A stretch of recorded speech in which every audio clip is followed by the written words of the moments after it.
मैं ऐसा दिया करूँ आप जो दोस्तों आपका हमारा अपना राक्षस यूट्यूब चैनल नहीं करते सब ठीक ठाक होंगे। चलते दोस्तों वीडियो में Israeli guide stands with Hindus Bangladeshi. अच्छा बांग्लादेश ये तो बनता क्योंकि काफ़ी इंडियन मुस्लिम थोड़े लेकिन मुस्लिम सारे तो फ़लस्तीन के साथ हैं। ये भी सर्वे करवा लेना इंडियन को कह रहा हूँ। मुस्लिम जितने भी है हिंदुस्तान के अंदर हैं हिंदुस्तान लेकिन हैं वो फ़लस्तीन के साथ। खैर वीडियो देखते हैं। ये बनता है इजरायली जो है अगर कोई खड़ी है ना हिंदुओं के साथ तो वो उसका बनता है। देखते हैं पहले वीडियो किस पर बात करते हैं। नमस्कार दोस्तों, डीडी रेड के एक और रिएक्शन वीडियो में आप सभी का स्वागत है। मैं हूं आलोक। तो आज जो वीडियो लेकर आए हूं वो भारत का एक चैनल है द राज धर्म, उनका वीडियो है और ये वीडियो है बांग्लादेश में हिंदुओं पर जारी अत्याचार के खिलाफ। बांग्लादेश में हिंदुओं की दहाड़, इजराइल की महिला की दहाड़ देखते रहे मुस्लिम देश। तो चलिए देखते हैं भाई कि वीडियो में क्या बताया जा रहा है। नमस्कार, मैं तनुश्री त्रिवेदी आपका स्वागत करती हूँ द राज धर्म पर। बांग्लादेश की इस वक्त जो हालत है, जो कुछ बांग्लादेश में हिंदुओं के साथ हो रहा है, महिलाओं के साथ हो रहा है, वो सब पूरे भारतवासी देख रहे हैं, हम सब ये देख रहे हैं। तमाम ऐसे वीडियो सोशल मीडिया पर वायरल हो रहे हैं जिसमें हिंदू महिलाओं को रस्सी से बांधकर पीटा जा रहा है, उन पर जुल्म किया जा रहा है। एक भाई के सामने उसकी बहन का बलात्कार हो रहा है, एक पिता के सामने। ज़रा सोचिए, जो पिता और जो भाई अपनी बहन और बेटी की रक्षा करते हैं, उनके सामने उनकी बेटी का बलात्कार हो रहा है। हिंदुओं के घर में घुस घुस कर उनकी जो औरतें हैं, जो बच्चियां हैं, उनको दबोचा जा रहा है। लेकिन इस सब के बावजूद एक चर्चित वेबसाइट अल जज़ीरा ये कहती है कि वीडियोस जो सोशल मीडिया पर वायरल किए जा रहे हैं, ये सिर्फ इस्लामोफोबिया फैलाया जा रहा है। मुसलमानों के प्रति भय, डर और घृणा है जो ऑनलाइन और ऑफलाइन दोनों ही दुनिया में मुसलमानों और गैर मुसलमानों को धमकाने, परेशान करने, दुर्व्यवहार करने, भड़काने और डराने के माध्यम से उकसावे, शत्रुता और असहिष्णुता की ओर ले जाता है। यानी सरल शब्दों में इस्लामोफोबिया का मतलब होता है कि मुसलमानों के खिलाफ घृणा फैलाना, उनके खिलाफ नफरत फैलाना है। तो अल जज़ीरा का ये कहना है कि बांग्लादेश में हिंदुओं के साथ तो जी कुछ भी गलत नहीं हो रहा है, गलत हो भी रहा है तो मुसलमानों के साथ। बल्कि हम लगातार ये वीडियोस देख रहे हैं कि बांग्लादेश में हिंदुओं के साथ, जो बांग्लादेशी हिंदू हैं और जो भारत के लोग वहाँ फंसे हैं, उनके साथ क्या कुछ नहीं हो रहा है। मैं आपसे एक सवाल करना चाहूँगी, क्या आपने ऐसा कोई भी वीडियो देखा जिसमें आपने देखा हो किसी भी मोहम्मद के घर कुछ लोग घुस गए, या किसी मस्जिद को तोड़ा गया, या किसी भी मुसलमानों के जो धार्मिक स्थल हैं उसको तोड़ा गया हो? जैसे बांग्लादेश में इस्कॉन को तोड़ा गया, जैसे बांग्लादेश में कई तमाम हिंदू मंदिरों को तोड़ा गया, कई मंदिर जलाए गए। या आपने किसी मुस्लिम महिला के साथ कुछ गलत होते हुए कोई इस तरीके का वीडियो देखा हो? मुझे उम्मीद है और मुझे आशा है कि आपने इस तरीके का कोई भी वीडियो नहीं देखा होगा, क्योंकि ना ही तो बांग्लादेश में मुसलमानों के साथ कुछ हो रहा है और ना ही उनका इस तरीके का कोई वीडियो सामने आ रहा है। अल जज़ीरा मीडिया के बारे में मैं आपको थोड़ा बताना चाहूँगी। ये वही हैं जो ऑनलाइन लगातार ये लिख रहे थे, ऑल आइज ऑन गाज़ा। जब गाज़ा वाला विवाद चल रहा था तो ये लगातार लिख रहे थे, all eyes on Gaza, we are with Gaza. और अब जब बात बांग्लादेशी हिंदुओं पर आई, जब बात भारत में जो लोग वहाँ फंसे हैं उन पर आई, तो एक बार फिर से अल जज़ीरा ने अपने फेक नैरेटिव्स देना शुरू कर दिया और कहा क्या कि इस्लामोफोबिया फैलाया जा रहा है। कई लोगों ने इनके कमेंट्स में भी इनको ये बताया कि आखिर क्यों आप भारत के खिलाफ इतना सब कुछ बोलते हैं। मैं आपको कुछ कमेंट्स पढ़ के बताती हूँ। Why are you against India always? Can't you be impartial? The stories were covered with proof. Either you guys change your mindset about India or stop covering our stories. यानी ये जिस यूज़र ने लिखा है, उन्होंने इंग्लिश में लिखा है, मैं आपको हिंदी में इसका अनुवाद करके बताती हूँ।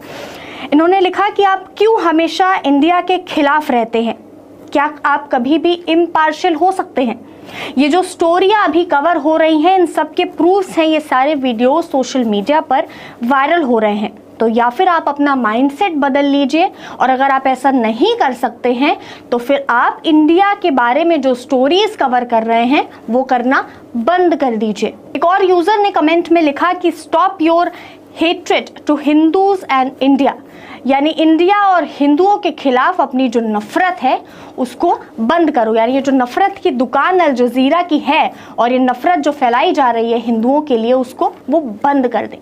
एक यूजर ने तो उसकी हिपोक्रेसी ही बता दी। मैं आपको एक फोटो दिखाना चाहूंगी जो स्क्रीन पर चल रही है।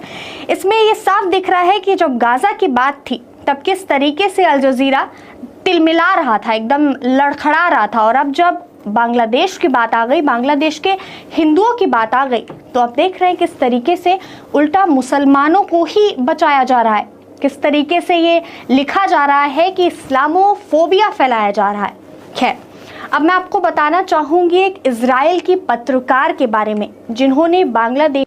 चलिए, इजराइल के पत्रकार ने क्या कहा ये तो बाद की बात है, अभी आगे देखते हैं। बहुत सारे जगहों से ऐसी खबरें आ रही हैं, ऐसी तस्वीरें आ रही हैं जहां पर लोग एकजुट हो रहे हैं, खुद हिंदू एकजुट हो रहे हैं, चाहे अमेरिका हो, चाहे ऑस्ट्रेलिया हो, चाहे दुनिया के किसी भी कोने में हो, चाहे भारत में, यहां पर भी लोग सपोर्ट में आ रहे हैं। हर जगह बांग्लादेश के हिंदुओं पर हो रहे अत्याचार को कंडेम किया जा रहा है। लेकिन जैसा कि इन्होंने बताया कि अल जजीरा कमेंट में बताया जा रहा है कि आप नफरत क्यों करते हैं, ये नफरत उफरत नहीं है, ये सेट एजेंडा है। ये एजेंडा है कि दुनिया भर में मुसलमान कुछ भी करें उसको as a victim card play करना है, गलत करें उसको छुपाना है, क्योंकि पूरी दुनिया पर शरिया कानून नाफिज करवाना है। ये हर मुसलमान जानता है, उसके दिल के अंदर है, हर मुसलमान जानता है ये करना है। लेकिन अब इतना खुलेआम करेंगे तो दिक्कत होगी, तो हल्के हल्के नैरेटिव बिल्डअप होते हैं, हल्की हल्की चीजें की जाती हैं, लेकिन उन्हें नहीं पता कि नैरेटिव तो सामने वाले भी बिल्ड कर रहे हैं। बाकी जो होना होगा वो तो होता ही रहेगा, है कि नहीं। जिसके हाथ में लाठी है, जिसके हाथ में ज्यादा ताकत है, जिसके हाथ में कलम है, जिसकी कलम ज्यादा ताकतवर है, सब अपना अपना काम कर रहे हैं। अल जजीरा वाले अपना काम कर रहे हैं, दूसरे वाले अपना काम कर रहे हैं, पूरी दुनिया में इसका असर दिख रहा है। आप चाहे कितना भी विक्टिम कार्ड प्ले कर लीजिए, कितनी भी चीजें कर लीजिए, अगर आप सच को सच नहीं कहेंगे और झूठ को झूठ नहीं कहेंगे, प्रॉब्लम होने वाली है आपको। और मुसलमानों के साथ सबसे बड़ी दिक्कत यही है कि वो सच को सच नहीं कहते, और उस सच को तो बिल्कुल सच नहीं कहते जिससे उनकी छवि खराब हो रही हो, या जहां पर उनको एक्सपोज किया जा रहा हो, जहां पर उनकी उनकी जो करतूतें हैं वो सामने आ रही हैं, तो सिर्फ अच्छा अच्छा अच्छा अच्छा अच्छा फील करवाते हैं। और जहां पर ऐसा फील होता है तो वहां पर खुद विक्टिम कार्ड प्ले करने लगते हैं। ऐसा पूरी दुनिया में हो रहा है, सिर्फ मैं ये बात नहीं कह रहा। अब मैं आपको इसका एक बड़ा एग्जाम्पल देता हूं। भारत के भीतर भी ऐसे लोग बैठे हैं जो यही काम कर रहे हैं। मुस्लिमों को सुई चुभ जाए तो उनके ट्विटर हैंडल पर जाकर देखिए, उनकी बातें सुनिए, उनके वीडियोस देखिए, एकदम हाय तौबा मच जाती है। लेकिन बांग्लादेश में हिंदुओं पर जो हो रहा है, जो वहां से तस्वीरें आ रही हैं, जो खबरें आ रही हैं, खुद बांग्लादेशी मीडिया रिपोर्ट कर रही है, जो वहां से वीडियोस आ रहे हैं, वो सब झूठ है इनकी नजरों में, वो सब झूठ है, फेक प्रोपेगेंडा है, राइट विंगर्स प्रोपेगेंडा कर रहे हैं। तो एक सो कॉल्ड देशभक्त हैं मिस्टर आकाश बनर्जी, उनकी बात मैं आपको सुनवाना चाहता हूं कि वो क्या कह रहे हैं। इससे आप समझिए कि उनका एजेंडा एकदम क्लियर है, आपका कहां है एजेंडा है, ये तय करना है। सुनिए। दूसरा सवाल यह है कि हमले कौन कर रहा है। अब इस बात को लेकर भी आंसर क्लियर नहीं है। कौन सा दंगाई कौन से ऑर्गेनाइजेशन से है, इस माहौल में पता लगाना काफी मुश्किल है। और यह कॉम्प्लिकेटेड इसलिए है क्योंकि बीएनपी और जमात जैसे दूसरे इस्लामिक फंडामेंटलिस्ट ऑर्गेनाइजेशन पर आरोप तो लगाया जा रहा है, लेकिन उसी के साथ साथ कुछ लोग आवामी लीग पर भी उंगलियां उठा रहे हैं कि आवामी लीग ही और उनके कुछ लोग हिंदुस्तानियों पर हमला कर रहे हैं, हिंदुओं पर हमला कर रहे हैं, इस बात को प्रूव करने के लिए कि शेख हसीना माइनॉरिटीज को प्रोटेक्ट कर रही थी। सुना आपने? ये हो रहा है, हमारे देश के अंदर लोग ये कर रहे हैं। अरे यार, थोड़ी तो गैरत लाओ। ठीक है, तुम इतना झुके हुए हो, लेकिन कम से कम वो तस्वीरें तो तुम्हारी आंखों के सामने से भी गुजर रही होंगी, वो वीडियोस तो तुम्हारी आंखों के सामने से भी गुजर रहे हैं। एक वो वीडियो है जिसमें एक महिला को, लड़की को उठाकर गाड़ी में ले जाते हैं, पूरी भीड़ हुई है, उठाकर ले जा रही है टांग कर। क्या हुआ होगा उसके साथ? या एक वो तालाब वाला जो वीडियो है, जहां पर 1000 मुसलमानों ने घेर रखा है और बेचारे वो हिंदू फैमिली, बांग्लादेश की वीडियोस की बात कर रहा हूं, वो जान बचाने के लिए तालाब में कूद गया, उसको पत्थर मार मार कर तालाब में ही मार डाला। भाई आपकी दुश्मनी शेख हसीना से, आपकी दुश्मनी प्रीवियस सरकार से थी, हिंदुओं से कौन सी दुश्मनी? उन्होंने क्या बिगाड़ा है आपका? कौन सा आपका मस्जिद जाके कोई तोड़ दी हो, आपकी जमीन पर कब्जा कर लिया हो? उल्टा आप लोग इस मौके का फायदा उठा रहे हैं। क्या देखा, अब हमारे पास ताकत आ गई है और अब किसी की हिम्मत नहीं है, रोक कर दिखाओ, हमें तो यही करना है। हम तो डंके की चोट पर कहते हैं कि हमें तो यही करना है, दुनिया भर में हमें इस्लाम फैलाना है, दुनिया पर काबिज होना है। अच्छी बात है, आज ताकत आपके हाथ में है तो आप ऐसा कर रहे हैं, कल को ताकत सामने वाले के हाथ में आएगी तो फिर भुगतना। ये तो न्यूटन का लॉ है ना भाई, जो काम आप करेंगे उतने ही बल का प्रतिरोध आपके लिए भी आएगा। मौके मौके की बात है, टाइम टाइम की बात है। खैर, मैं अभी भी कहता हूं, मैं वायलेंस को सपोर्ट नहीं करता और ये सब कहीं भी हो रहा उसको रोकना चाहिए। मैंने हमेशा, जब भी मैंने बात की है, मैंने फलस्तीन के उन मासूमों की भी बात की है और इजराइल के मासूमों की भी बात की है। लेकिन आपकी तरफ के लोग सिर्फ फिलिस्तीन की बात करते हैं और किसी की बात नहीं करते हैं। उनके मुताबिक इस दुनिया में, इस धरती पर रहने का हक सिर्फ मुसलमानों का है, या तो मुसलमान बन जाओ या मारे जाओ, जो कि चलने वाला नहीं। अब आप पूरी दुनिया में देखिए हो क्या रहा है, ब्रिटेन हो, जर्मनी हो, इटली हो, मतलब यूरोप हो, यूएस हो, यूएस में भी शुरू हो गया। आप जाकर पता करिए, सर्च कर लीजिए गूगल पर, देखते रहिए। बांग्लादेशी हिंदुओं के सपोर्ट में कुछ बोला है, जिन्होंने अपने सोशल मीडिया पर लिखा कि all eyes on Bangladeshi Hindu, यानी जो भारत के पत्रकार नहीं कर पाए वो इजराइल के एक पत्रकार ने करके दिखाया। और भारत के पत्रकारों को इनसे सीख लेनी चाहिए, कुछ शर्म करनी चाहिए कि आखिर भारत के पत्रकार होने के नाते हमारा फर्ज क्या था और हमने किया क्या। इजराइल के जो पत्रकार हैं, इनका नाम है इंडिया नफ्ताली। इनकी उम्र महज 25 साल होगी, जितना भारत के कुछ जो बड़े बड़े पत्रकार जो मुसलमानों के लिए बात करते हैं, जो फेक नैरेटिव सेट करते हैं, उनका एक्सपीरियंस होगा इन 25 सालों का। लेकिन उन्होंने इस पर एक भी वीडियो नहीं बनाया, ना उन्होंने इसका जिक्र किया। पहले मैं आपको ये वीडियो सुनाती हूँ, क्योंकि ये वीडियो इंग्लिश में है तो मैं बाद में इसका अनुवाद करके भी आपको हिंदी में बताऊंगी। पहले आप ये वीडियो सुनिए। It's time for the Jewish people to stand with Hindus. My name is India, and as someone who is Jewish and South Asian, I am saying it is so important to stand with the Hindu community right now. If you don't already know, Bangladesh is going through the biggest crisis it has ever faced since becoming an independent nation. After massive protests, the Prime Minister of Bangladesh has resigned and fled the country. Since then, violence against the Hindu minority in Bangladesh has surged. Hindus have been some of the greatest allies of Israel and the Jewish people since the Israel-Gaza war began back in October. They have been so vocal against anti-Semitism and violence against Jews. Now it is our responsibility as allies to stand with them in their time of difficulty. I am standing with the Hindu minority in Bangladesh, and I hope you are too. Please share and spread this message. ये अपने video में कह रही हैं कि ये समय है जब यहूदी यानी इजराइल के जो लोग हैं उन्हें हिंदुओं का साथ देना चाहिए। मैं एक इजरायली हूँ और मैं एक साउथ एशियन हूँ, और मैं ये कह रही हूँ कि हमें हिंदू कम्युनिटी के साथ खड़े होना चाहिए। उनका इस वक्त हमें समर्थन करना चाहिए, ये उनके लिए बहुत ज़रूरत है, उनको हमारे समर्थन की बहुत ज़रूरत है। जब से बांग्लादेश में प्रधानमंत्री ने अपने पद का इस्तीफा दिया है, तब से बांग्लादेश में हिंदू माइनॉरिटी के साथ हिंसा हो रही है। उन्होंने आगे ये भी कहा कि हिंदुओं ने हमेशा इजराइल का समर्थन किया है और अब ये हमारा समय है जब हमको उनके साथ खड़े होना चाहिए, उनका सपोर्ट करना चाहिए। उन्होंने आगे कहा कि मैं हिंदुओं के साथ हूँ और मैं ये उम्मीद करती हूँ कि आप भी हिंदुओं का साथ देंगे। तो कहीं ना कहीं उन्होंने ये जो एक थॉट प्रोसेस नया दे दिया ना, ये इंडिया के ही पत्रकारों के लिए है, ये हम सब के लिए है कि जो अपनी बोलती बंद करके बैठे थे, एक बार जो बांग्लादेशी हिंदू हैं उनके बारे में भी बोलें। या मैं बांग्लादेशी हटा भी दूं, मैं बात करती हूं सिर्फ हिंदू की, कि आप एक बार हिंदुओं के बारे में भी बोलें। जो चीज़ हमें बोलनी चाहिए वो आज एक इजराइल की पत्रकार बोल रही है। आपको याद है कि किस तरीके से बड़े बड़े एक्टर्स और बड़े बड़े नेता जिनको आप अपना रोल मॉडल मानते हैं वो अपनी स्टोरियां लगा रहे थे, ऑल आइज ऑन फिलिस्तीन, ऑल आइज ऑन गाजा। ये बड़े बड़े नेता ही इस तरीके की स्टोरीज लगा रहे थे। मुझे उम्मीद है कि आपने बड़े बड़े एक्टर्स की भी सोशल मीडिया जो आईडीज हैं उन पर देखा होगा, लेकिन अब जब बांग्लादेशी हिंदुओं की बात आई तो क्या आपने किसी की भी स्टोरी देखी all eyes on Bangladeshi Hindu? नहीं देखी होगी, क्योंकि इनका एक वोट बैंक है। जब मैं नेताओं की बात करूं तो इनका एक वोट बैंक है जो कि मुस्लिम वोट बैंक है, और अगर ये हिंदुओं का समर्थन कर देंगे तो इनका ये जो वोट बैंक है वो खत्म हो जाएगा।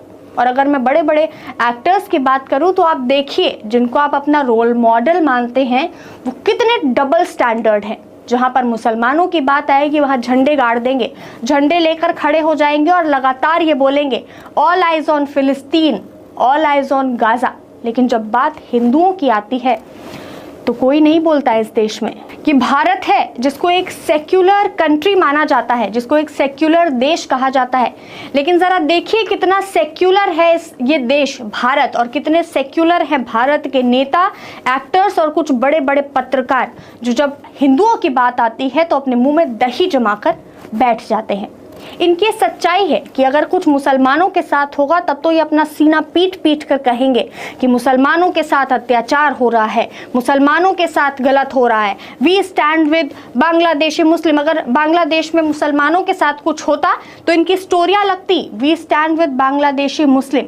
लेकिन अब जब साफ साफ वीडियोस आ रहे हैं जिसमें हिंदुओं को प्रताड़ित किया जा रहा है, हिंदू महिलाओं के साथ, हिंदू बच्चियों के साथ बलात्कार हो रहा है, तब ये क्या बोल रहे हैं कि इस्लामोफोबिया फैलाया जा रहा है, एक फेक नैरेटिव। आप समझ रहे हैं किस तरीके का फेक नैरेटिव ये लोग सेट करने की कोशिश कर रहे हैं। और कुछ दिन पहले ही अगर आपको कुछ वीडियोस याद हो, कुछ नेता जब ये बयान दे रहे थे तो किस तरीके से वो कह रहे थे अगर भारत की हालत भी यही रही तो भारत का भी बांग्लादेश वाला हाल होने वाला है। तो एक तो ये खुद को भारतवासी कहते हैं और खुद भारत के लिए बुरा मना रहे हैं कि भाई जैसे बांग्लादेश में हुआ वैसे ही एक बार फिर इंडिया में भी हो जाए तो हम अपने वोट बैंक का समर्थन करेंगे। एक बार हिंदू ये चीज देख लें कि अगर भारत में भी ऐसा कुछ होता है तो हिंदुओं के समर्थन में कोई नहीं खड़ा होगा। क्यों? क्योंकि सबका अपना वोट बैंक है। राहुल गांधी का अपना वोट बैंक चला जाएगा। असदुद्दीन ओवैसी जो है वो तो बोलते ही मुसलमानों के लिए हैं। अखिलेश यादव तो कभी हिंदुओं के बारे में ना सोचते हैं ना बात करते हैं। खैर, अब मैं आगे आपको बताती हूँ कि जो राहुल गांधी हैं उन्होंने अपने ट्विटर पर क्या शेयर किया, जिसको लेकर कई यूजर्स ने भी उनसे तमाम सवाल उठाए। राहुल गांधी ने अपने ट्विटर पर मोहम्मद यूनुस को बांग्लादेश के प्रधानमंत्री बनने की बधाई दी। यानी इनको इतना समय मिल गया कि ये बधाई दे सके कि यूनुस बांग्लादेश के प्रधानमंत्री बन गए, लेकिन वहां के हिंदुओं के लिए इनके मुंह से एक शब्द नहीं निकला। ये किस तरीके का डबल स्टैंडर्ड है इस देश के बड़े बड़े नेताओं का, जो बात करते हैं, जो कहते हैं कि नहीं जी हम मुसलमानों का समर्थन नहीं करते हैं। ये बीजेपी है जो हिंदू मुसलमान फैला रही है। तो जब हिंदुओं की बात होती है तब आपके मुंह से बोल क्यों नहीं फूटते हैं? खैर, मैं आपको बताना चाहूंगी प्रधानमंत्री मोदी ने मोहम्मद यूनुस जो कि बांग्लादेश के नए प्रधानमंत्री बने हैं उनसे गुजारिश की है कि बांग्लादेश में जो हिंदू रह रहे हैं और जो भारतवासी रह रहे हैं उनकी सुरक्षा का ध्यान रखा जाए, क्योंकि जिस तरीके से वीडियोस वायरल हो रहे हैं ये हम सबके सामने है कि हिंदुओं के साथ, भारतीयों के साथ बांग्लादेश में क्या कुछ हो रहा है। फिलहाल हम सरकार से ये उम्मीद करते हैं कि बांग्लादेश में जो भी हिंदू परेशान हैं या जितने भी भारतीय फंसे हैं उनको जल्द से जल्द कुछ सुरक्षा का उनका प्रबंध किया जाए, और उनको अगर वो भारत बुलाना भी चाहते हैं तो बुला लें। मुझे तो नहीं लगता इससे किसी को भी कोई भी आपत्ति होगी। ऐसी तमाम जानकारियां हम आपके लिए लाते रहेंगे। आप बने रहें हमारे साथ, देखते रहे द राजधर्म। धन्यवाद। नहीं, दिक्कत तो होगी बुलाने से, बहुतों को दिक्कत होगी, फिर बुक्का फाड़ कर रोने लगेंगे लोग, बिल्कुल दिक्कत होगी। दूसरी बात कि पीएम मोदी के इस ट्वीट के बाद अभी मैं खबर देख रहा था, तो जो ये एंटरिम गवर्नमेंट के सरदार बने हैं मोहम्मद यूनुस जी, जिनको अमेरिका ने बिठाया है, सीआईए ने बिठाया है, उनका एक बयान आया है कि भाई आप लोग माइनॉरिटीज़ पर हमले करना बंद करें और नहीं तो मैं इस्तीफ़ा दे दूंगा और ये कर दूंगा। स्क्रीनशॉट लगा दिया है, ऐसी खबरें आई हैं। ऐसा उन्होंने कहा है। मजबूरी में कहा हो, भारत के प्रधानमंत्री के ट्वीट के बाद कहा हो, दबाव में आकर कहा हो, लेकिन कहा है इन्होंने। अब इससे दो बातें साबित होती कि ये जितने सो कॉल्ड पत्रकार हैं बड़े बड़े, जो मुसलमानों के लिए तो बोलते रहते हैं, नाम हिंदू है उनके लेकिन मुसलमानों के लिए बोलते रहते हैं, क्या अब वो मानेंगे जब एंटरिम गवर्नमेंट का सरदार बांग्लादेश का कह रहा है कि भाई माइनॉरिटीज पर हमले हो रहे हैं? उनके इस बयान से ये साबित हो गया ना कि बांग्लादेश में माइनॉरिटीज पर हमले हो रहे हैं, और उसमें ज्यादातर संख्या किसकी है? हिंदुओं की, 99.99%। तो भाई इधर से भी कुछ बोलो फिर, क्योंकि अब तो ये साबित हो गया, अगर हमले नहीं हो रहे होते तो उनको ये कहने की जरूरत क्यों पड़ती कि भाई अगर आप लोग हमले करते रहेंगे तो मैं इस्तीफा दे दूंगा। तो ये सबूत हुआ कि बांग्लादेश में हिंदुओं पर हमले हो रहे हैं, उनकी बहू बेटियों पर हमले हो रहे हैं, उनकी संपत्तियों को जलाया जा रहा है। एक वीडियो मैंने देखा, उसका शायद बाइक का शोरूम था, वो बेचारा रो रहा था, वो हिंदू है, उस हिंदू का बताओ बाइक के शोरूम से क्या उसका मतलब था कि लोग मुसलमानों ने जला दिया उसको। यानी कि वो जानते हैं कि ये हिंदू की चीज है और ये जो है बाइक है, बड़ा बिजनेस करता है, इसको फूंक दो। उसकी जगह तो वही वो जल जाएगा, बर्बाद हो जाएगा, कोई मुसलमान खोल लेगा, अब उसका बिजनेस चलने लगेगा, हिंदू तो गए काम से। दूसरी बात कि बांग्लादेश के जो एंटरिम गवर्नमेंट है, उनके सरदार के इस बयान से आने वाली जो गवर्नमेंट है या जो भी होगा, या इनको भी ये थोड़ा बहुत तो अंदाजा है कि भारत पड़ोस में है और वो ताकतवर है, और अगर उस पर बयान नहीं दिया गया तो आने वाले दिन में प्रॉब्लम क्रिएट हो सकती है, और प्रॉब्लम ऐसी बड़ी क्रिएट होगी कि बांग्लादेश के लिए बहुत मुश्किल होगा। वो कहते हैं ना कि दूर के दोस्त से बेहतर करीब के दुश्मन होते हैं, क्योंकि जब घर में आग लगती है तो दूर के दोस्त को पहुंचने में टाइम लगेगा, बगल का दुश्मन आग बुझा भी देता है। तो अमेरिका नहीं आएगा बचाने बांग्लादेशियों को, याद रखिएगा। ये वही अमेरिका है, बांग्लादेशियों को ये नहीं भूलना चाहिए, वही अमेरिका है जो पाकिस्तान के सपोर्ट में, जब आप अपनी आज़ादी की लड़ाई लड़ रहे थे ना पाकिस्तान से, जब आपकी लाखों महिलाओं का कत्ल किया गया, उसमें हिंदुओं का खून भी शामिल है ना, तो अपना 7वां बेड़ा भेज रहा था अमेरिका। तो बांग्लादेशियों को ये भूलना नहीं चाहिए, तो पाकिस्तान के सपोर्ट में भेज रहा था। वो तो भला हो रशिया का कि वो सामने आ गए, वरना अगर वो बेड़ा आ गया होता तो बांग्लादेश का क्या होता आपको अंदाजा नहीं। और मैं फिर कहूंगा कि भाई दुनिया भर के हिंदुओं को एकजुट होने का टाइम आ गया है। एकजुट होकर आवाज बुलंद करनी पड़ेगी, एकजुट होकर प्रतिकार करना पड़ेगा, एकजुट होकर इस हमले का सामना करना पड़ेगा। जब तक सामने वाले को बात समझ में नहीं आएगी, समझाना पड़ेगा, और जिस तरीके से बात समझाई जाएगी उस तरीके का इस्तेमाल करना होगा जिस भाषा में वो समझना चाहते हैं। प्रोटेस्ट करने हैं, प्रोटेस्ट हो रहे हैं, जो ह्यूमन राइट्स ऑर्गेनाइजेशंस हैं उन पर दबाव बढ़ाना पड़ेगा। बयान आ रहे हैं, ऐसा नहीं है, यूएन का बयान आ रहा है, हर जगह दबाव बढ़ रहा है, यूएन में भी बात गई है, हर जगह आ रहा है, और ये बात पूरी दुनिया को दिखानी पड़ेगी कि देखो चल क्या रहा है। और बाकी देखिए, मुसलमानों का बिल्कुल क्लियर मामला है, उनका सेट गोल है, वो उसी गोल पर चलते हैं, उन्होंने तो क्लियर कर रखा अपनी तरफ से। अब आपको क्लियर होना है, हम सबको क्लियर होना है कि करना क्या है। तो ऐसी घटनाएं जो हैं उनको रोका जाए, वायलेंस को खत्म किया जाए, और जल्द से जल्द पीस बहाली की जाए, चाहे दुनिया में कहीं भी। देखो हम तो पूरी दुनिया की बात करते हैं, सीरिया में भी जो मुसलमान मारे जा रहे हैं मैं उनकी भी लगातार बात करता हूं, जो यमन में मुसलमान मारे जाते हैं मैं उनकी भी बात करता हूं, जो चाइना में मुसलमानों के साथ हो रहा है मैं उसकी भी बात करता हूं। लेकिन जब हिंदुओं पर होता है तो कोई मुसलमान बात नहीं करता, और ये देखा जा रहा है, अब ये पूरी दुनिया समझ रही है, तो फिर रिएक्शन उसी तरह आएगा पूरी दुनिया से।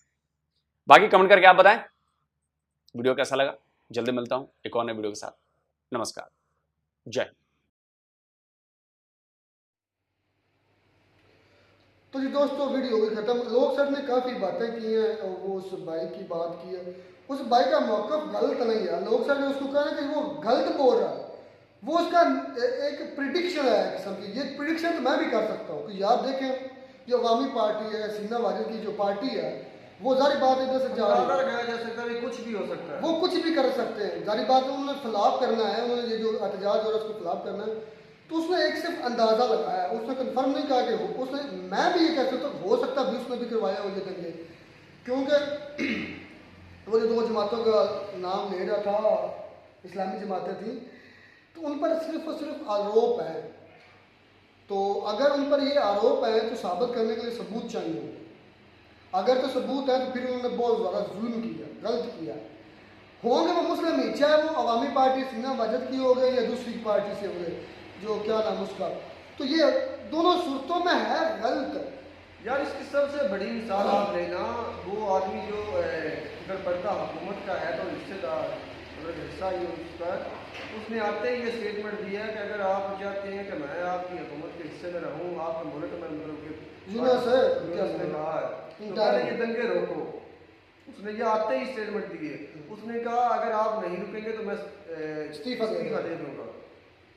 तो आपको और क्या चाहिए? अवाम अब है, अवाम को कंट्रोल करने में टाइम लगेगा मेरे में, पूरे मुल्क में हफरा तफरी मची हुई है। ये तो गलत है, लेकिन ये तो आप अच्छी तरह से जानते हैं, किसी मुल्क में भी हफरा तफरी हो, जंग का आलम हो, जैसा भी हो, उसे कंट्रोल करने के लिए देर लगती है। मुझे अफसोस उस इजरायली लड़की पर है, भला क्या अफसोस है। वो खुद मिनॉरिटी का खून बहा रहे, और बांग्लादेश के अंदर मिनॉरिटी की ये दोगलापन है, इससे बड़ी हिपोक्रेसी और दुनिया में मैंने देखी नहीं। उससे बड़ी बेगैरती जो वो लड़की बोल रही थी इजराइली, और है ही कोई। अब मैं नहीं कहूँगा, क्योंकि मैंने कहीं तो वो कहेंगे कि ये मुल्ला बोल रहा है। मैं सही बोल रहा हूँ, वो खुद उधर बच्चे मार रहे हैं। पता है कितने हजार बच्चे मारे जा चुके हैं इजराइल में, मारे बच्चे मारे इन्होंने, औरतों को मारा, बूढ़ों को मारा, इन्होंने किसी चीज को नहीं छोड़ा। इन्होंने अस्पतालों को, स्कूलों को, किसी चीज को नहीं छोड़ा। अस्पतालों पर भी हमला किया गया। हालांकि जंग के दौरान ये इलाके जिनका मैं नाम ले रहा हूं, जंग पर कभी भी अटैक नहीं अटैक होते, उनके जो इबादत गाह उन पर नहीं अटैक होते, अस्पतालों पर अटैक नहीं होते। ठीक है ना, बमबारी तो होती रहती, पूरे मुल्क में होती। वो कहाँ करते हैं? वो जहाँ पर एटमी चीज़ें पड़ी होती है, जहाँ पर उनका असला पड़ा होता है, अड्डे पड़े होते हैं, उन लोगों पर वहाँ पर अटैक्स होते हैं। इस कौम जैसी बेगैरत कौम मैंने आज तक जिंदगी में ना सुनी है, ना मैंने देखी है। और हमारे कुरान पाक में बिल्कुल इन्हें सही कहा गया है। यार हिटलर ने इनको ठोका। हाँ, मैं अक्सर मिसाल हिटलर की क्यों देता हूँ। वो कहता है कि मैंने जो छोड़े हैं, मैंने दुनिया को साबित करने के लिए छोड़े हैं कि अगर मैं इन सब को मार देता तो कहते ये लोग ये मासूम थे। ये इतने गद्दार और कमीने हैं कि इनकी नस्ल को दुनिया से खत्म कर देना चाहिए। ये जिस मुल्क में रहेंगे उन्हें खाएंगे, जिन लोगों के साथ रहेंगे उन्हें मारेंगे और खुद मासूम बन जाएंगे। वही मैं लड़की की बात कर रहा हूँ, ताज्जुब है। हिटलर की जंग को हराने में सबसे बड़ा का हाथ मेरे भाई इन लोगों का था, और उसने खुद कहा कि मतलब मेरी आवाज ऐसी, उसने खुद कहा कि मेरी जंग में शिकस्त का बायस सबसे बड़े ये लोग हैं। आलोक सर बार बार बात कर रहे हैं कि मैं फिलिस्तीन की मसूमों की बात की, इजराइल की इजराइल कौन से मसूमे की बात कर रहे हैं ये लोग? फिर आप कंडेम करें, एहतजाज निकालें, रैली निकालें इंडिया अपने इजराइल के खिलाफ, हिंदुस्तान के अंदर निकाल कर दिखाओ, बात करके दिखाओ। दूसरी या जितना आप जितनी वीडियो जब आप बना रहे हैं हिंदुस्तान हिंदुओं पर बना रहे हैं, बांग्लादेशी हम भी बना रहे हैं, हम भी उसको कंडेम कर रहे हैं, हम भी आप बार बार करेंगे कंडेम। गलत जो गलत है उन्हें हम गलत गलत कहें, और दिल से कहेंगे, जबान से नहीं कहेंगे आपकी तरह। हाँ, हमारे चेहरे से देखो, अगर आपको हमें हमारा दर्द मालूम होता है तो आपको नजर आ जाएगा। भाई मिनॉरिटी जो भी उसको जीने का हक है। हम सिर्फ ये बात करते हैं कि आप सिर्फ हिंदुओं की बात क्यों करते हैं? आप पूरी दुनिया में जहां पर किसी पर भी जुल्म हो रहा है उसकी बात करें। बाकी बात है शरीया ला की, लोग ने कहा कि तमाम मुस्लिम जो उनके दिल में, अल्हम्दुलिल्लाह हम चाहते हैं कि पूरी दुनिया में, क्या आप नहीं चाहते पूरी दुनिया में? हम तो सीना ठोक एक सेकंड सर, असद भाई यार काउंटर जो सवाल कर रहे हैं, क्या हिंदुइज्म अच्छा रिलीजन नहीं है? क्या आप नहीं चाहते पूरी दुनिया के लोग हिंदुइज्म को फॉलो करें? अगर आप कहेंगे कि हम नहीं चाहते पूरी दुनिया के अंदर हिंदुइज्म को फॉलो करें, फिर आप उस मजहब के सही सच्चे पैरोकार ही नहीं है। फिर आप उस मजहब को जस्ट एक सेकंड से फिर आप जो है फिर हिंदुज्म के मानने पर सवाल निशान, क्योंकि मैं मानता हूँ मेरा मजहब सबसे अच्छा है, मेरा इस्लाम सबसे अच्छा है, तो मैं चाहता हूँ तो सारे इस इस्लाम के अंदर आ जाए। तो अगर हिंदुज्म के फॉलोअर ये माने कि यार नहीं हम ये तो नहीं चाहते पूरी दुनिया में फैल जाए, फिर आपका ये मानना कि हिंदुज्म सबसे अच्छा, फिर आपके मानने में फर्क है, फिर आप दोगलापन करेंगे। अगर क्रिश्चियन चाहते हैं ना कि पूरी दुनिया में क्रिश्चियनिटी हो। फिर मैंने बात की बांग्लादेश के अंदर, सॉरी हिंदुस्तान के मुसलमानों की, जाओ कर लो सर्वे, 100 में से मैं मोहताज अंदाजे के साथ कह रहा हूँ 100 में से 95% मुसलमान फिलिस्तीन के साथ है। जाओ सर्वे करो, निकालो फिर उनको, फिर मैं फिर भी मुताद कह रहा हूँ 100 में से 95% मुस्लिम फिलिस्तीन के साथ होंगे, निकालो उनको हिंदुस्तान से, है हिम्मत। क्योंकि यार ये दिल धड़कता है, जिस तरह लोग सब धड़क रहे हैं हिंदुओं के लिए, इस तरीके से हमारा भी धड़कता है मुसलमानों के लिए, ये एक जज्बा है। और हम बैठे होते हैं वीडियो पर इसलिए कोई ऑल फॉल नहीं बकवास कर सकते, हम कुछ गलत नहीं बोल सकते। तो बात, और सबसे ज्यादा गुस्सा मुझे दुनिया में अपने मुल्क से है, अपनी हुकूमत से। तुम लोगों से भी ज्यादा मुझे अपनी हुकूमत से गुस्सा है, जो ये लोग बयानबाजी छोड़े कुछ भी नहीं कर रहे। कोई अगर कुछ दिन पहले मैं देख रहा था, बल्कि 2-3 दिन हो गए, कॉन्फ्रेंस हुई है DGISPR की, आई थिंक नहीं सच है, DGISPR की कॉन्फ्रेंस हुई, हमारे जनरल आसम मिस्त्री मुनीरिया ने कॉन्फ्रेंस की है एक, उसके अंदर जितने मौलाना थे सारे उलमा कराम बैठे थे। किसी की माँ मर जाए, किसी ने एक मरतबा भी कहा को मौला अपना हाफिज साहब जिहाद फर्ज हो गया, निकलने दो आवाम को, जाने दो फिलिस्तीन के जिहाद के लिए, नहीं कर सारे टुकड़े, सारे दगड़ दल्ले जो हमारे मौलवी भी, उलमा कराम भी, सारे नहीं है जो इनके साथ और सारे बैठे थे उधर। यार मेरी बात सुन, जितनी भी तरीके बनी हुई है ना, ये जमातें बनी हुई सारे इनके सारी इन्होंने बनाई हुई है, खुद बनाई हुई, ऐसे ही है, सारे दगड़ दल्ले हैं ये सारे, मुफ्ती मुनीब रहमान क्या, अच्छा यार मैं एक मुफ्ती तकी उस्मानी क्या, सारे मौजूद और था, निकल और तरफ गए। चलो हम तो मान लिया कि हमें अमेरिका पैसा देता है और उसके दबाव में हम, मुझे ये सऊदी अरब वालों की और ये जो अरब कंट्रीज है उनकी समझ नहीं आ रही इस मामले, क्योंकि वो छितर खा चुके हैं भाई पहले, इसलिए वो अब उनको पता है कि फिर हम जाएंगे तो छितर खाएंगे। खैर चलते हैं दोस्तों, मिलते हैं नई वीडियो में नाडम साथ, गॉड ब्लेस यू।